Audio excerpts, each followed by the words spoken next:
Assalamualaikum warahmatullahi wabarakatuh. Halo, jumpa lagi dengan Bu Yola, masih di kelas fisika. Nah, anak-anak semua, pada pertemuan kali ini Ibu akan menjelaskan materi mengenai pengukuran. Pengukuran adalah pekerjaan yang sangat penting untuk mengetahui data secara pasti. Dalam fisika, pengukuran memegang peranan yang amat penting. Pengukuran adalah kunci kemajuan ilmu pengetahuan dan teknologi.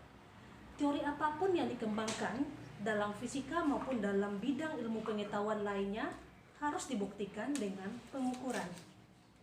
Nah, mengingat pentingnya pengukuran dalam fisika dan ilmu lainnya, selanjutnya Ibu akan membahaskan tentang alat ukur sederhana dan cara penggunaannya. Nah, jadi tujuan kalian belajar kali ini mengenai pengukuran adalah agar kalian dapat membaca hasil pengukuran menggunakan alat ukur. Untuk pertemuan kali ini, alat ukur yang kita gunakan adalah alat ukur panjang. Seperti yang sudah Ibu jelaskan pada pertemuan sebelumnya, ada 3 alat ukur panjang yang kita pelajari, yaitu yang pertama mistar, yang kedua jangka sorong, dan yang ketiga mikrometerskop.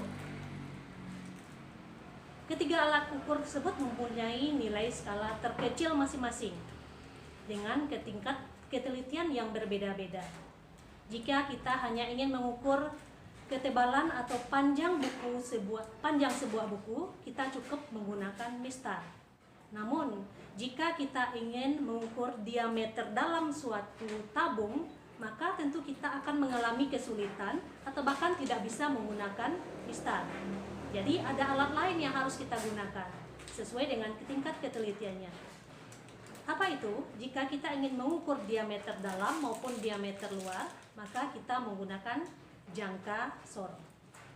Nah, jika kita ingin mengukur ketebalan helaian kertas, maka ada alat ukur yang lebih teliti lagi yang bisa kita gunakan. Apa namanya? Ya, benar, namanya adalah mikrometerskop. Oke, anak-anak semua, Ibu akan menerangkan bagaimana cara membaca hasil pengukuran menggunakan jangka sorong dan mikrometerskop.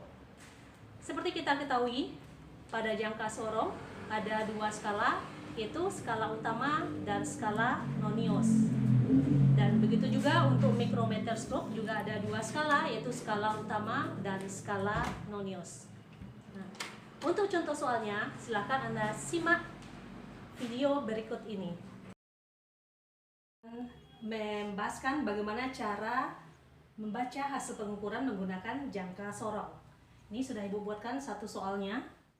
Kita tahu bahwa jangka sorong mempunyai skala utama yang letaknya di atas ini dan skala nonius yang di bawah. Nah, seperti yang sudah Ibu jelaskan sebelumnya, jangka sorong itu skala noniusnya tergantung kepada berapa buah skala yang ada. Maka itu akan menentukan besar ketelitiannya. Untuk soal ini kita lihat cara membacanya. Kita harus tentukan dulu berapa nilai skala utamanya.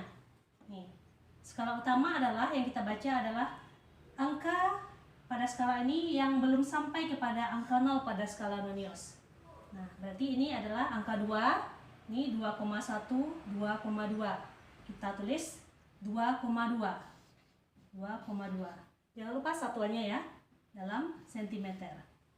Nah, kenapa tidak 2,3? Karena kalau sudah 2,3 sudah melewati angka 0 pada skala nonius. Kemudian skala noniusnya. Skala nonius kita cari yang tepat segaris antara skala utama dengan skala nonius. Kita lihat dengan teliti mana yang tepat segaris, yaitu adalah skala yang ini. Nih. Kita hitung skala keberapa? Ini 0. 1, 2, 3, 4. Berarti adalah skala yang keempat. Nah, maka hasil bacaannya kita cari dengan persamaan skala utama ditambah skala nonius yang tepat berimpit dengan skala utama dikali dengan nilai skala terkecilnya. Skala utamanya tadi adalah 2,2 cm. Ya, ditambah skala noniusnya 4 dikali dengan, untuk jangka sorong ini karena 10 skala kita gunakan NST-nya 0,101 cm. Jadi dikali dengan 0,01 cm. Tinggal kita kalikan 2,2 cm ditambah hasil kali dari 4 kali 0,01 itu 0,04 cm. Nah, kita tinggal jumlahkan, berarti 2,24 cm. Ini adalah hasil bacaan menggunakan hasil pengukuran menggunakan jangka sorong. Berikutnya Ibu akan ajarkan bagaimana cara membaca hasil pengukuran menggunakan micrometerscope. Ini soalnya sudah Ibu tampilkan. Cara membacanya hampir mirip dengan jangka sorong tadi. Micrometerscope tetap ada dua skala utama dan skala putar atau skala geser. Ini skala utama, ini skala putar atau skala geser.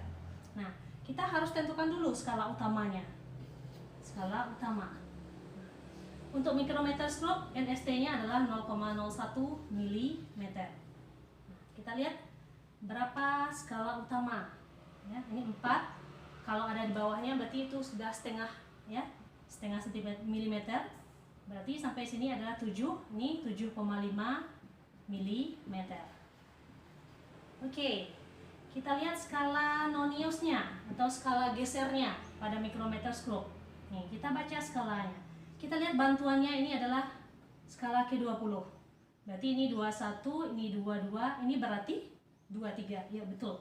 Ini adalah 23, skala K23. Kita tulis di sini skala noniusnya adalah skala K23.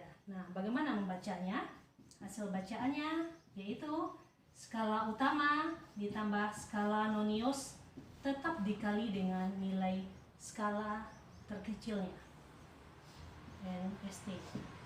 Ya, berarti skala utamanya 7,5 mm ditambah 23 dikali 0,01 mm.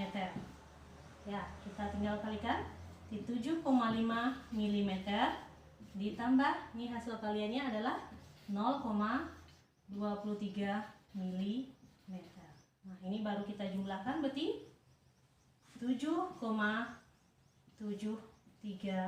mm. Demikianlah penyampaian materi dari Ibu mengenai pengukuran.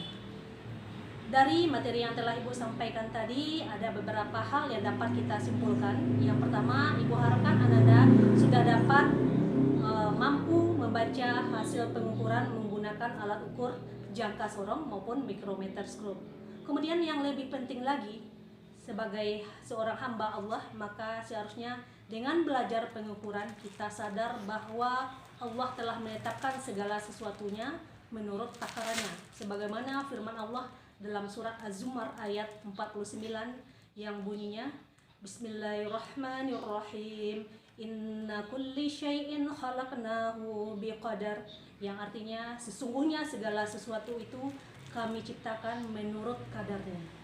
Begitu juga kalau kita bawakan kepada adat kita, pepatah Minang menyampaikan bahwa mau puasamu panjang, membagi samu banyak, menimbang samu bare. Demikianlah materi kita hari ini. Semoga ada manfaatnya.